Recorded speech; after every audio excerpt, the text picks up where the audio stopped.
ओम अज्ञानतिमिरान्धस्य ज्ञानाञ्जनशलाकया चक्षुरुन्मिलितं येन तस्मै श्रीगुरवे नमः. श्रीमद भागवतमध्ये एक फार सुंदर श्लोक आहे, जो आपल्याला सांगतो की आपले जे परमपिता कृष्ण आहेत, त्यांच्याकडून कुठली जर गोष्ट आपल्याला शिकायची असेल तर ही गोष्ट आहे.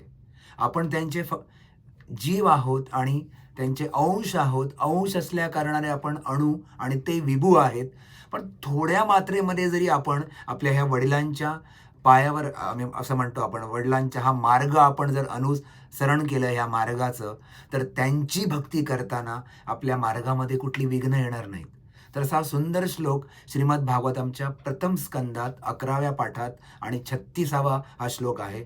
उद्धाम भाव पिशुना अमलबल गुहास व्रीडावलोक निहतो मदनोपि यासाम संयूय चापम जहात्म प्रमोदोत्त आस्ता यस्सेंद्रिय विमुथितम कुहकैर्न शेकू. ह्याचा अर्थ असा आहे की द्वारकेच्या ज्या राण्या आहेत आणि भगवंत जेव्हा हस्तिनापुरातून द्वारकेमध्ये आले, तर द्वारकेच्या ज्या राण्या आहेत त्या कधीही भगवंतांचं मन विचलित करू शकल्या नाहीत. कारण ह्या द्वारकेच्या ज्या राण्या आहेत त्या इतक्या सुंदर आहेत, त्यांचं हास्य अमल आहे, शुद्ध असं त्यांचं हास्य आहे. पण जे हास्य वल्गु हास, अमल वल्गु हास सुंदर आहे.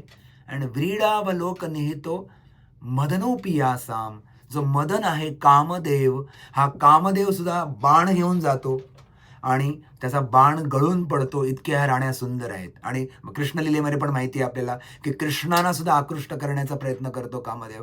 पण एकच कामदेव काय, असे अब्ज जरी कामदेव आले, कंदर्प कोटी कमनीय विशेष शोभाम, आपले गोविंद इतके सुंदर आहेत की त्यांची सुंदरता बघून हे कामदेव मोहित होऊन आपलं जे बाण आहे पुष्पाचा तो खाली ठेवतात.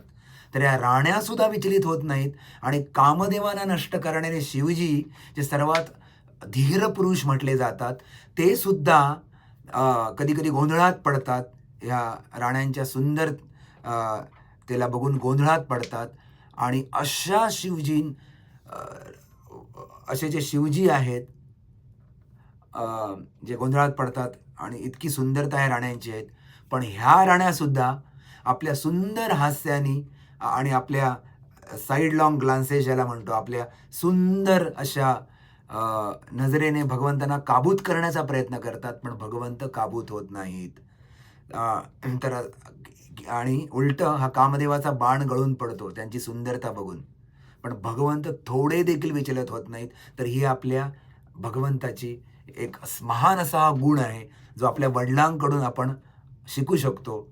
आपली वडिलांची अशी थोरवी आहे, तर आपण म्हणतो ना, आपल्या वडिलांच्या थोरवीमध्ये आपण भरपूर अभिमान बाळगला पाहिजे. आपल्या साधनेमध्ये अभिमान नाही असू नये आपल्याला, पण आपल्या वडिलांशी आपण कनेक्ट आहोत, असे वडील आपले आहेत, अशी परंपरा आहे. तर भगवंतांना आपण प्रार्थना केली पाहिजे, भगवंता तुमच्यावर माझं मन एकाग्र करण्यासाठी केवळ तुमच्याकडे हा सागरासारखा जो अफाट गुण आहे, कुठल्याही गोष्टीने विचलित न होण्याचा, त्याचा एक बिंदू मात्र गुण माझ्यामध्ये येऊ दे, माझ्या हृदयामध्ये, जेणेकरून माझ्या भक्तीचा हा मार्ग आहे तो सुखकर होईल. आणि केवळ तुमच्या कृपेमुळे, चैतन्य महाप्रभू तुमच्या कृपेमुळे आणि जे आदिगुरु बलराम आणि नित्यानंद महाप्रभू तुमच्या कृपेमुळे हे केवळ शक्य होऊ शकतं. आणि प्रभुपादा तुमच्या कृपेमुळे. हरे कृष्ण.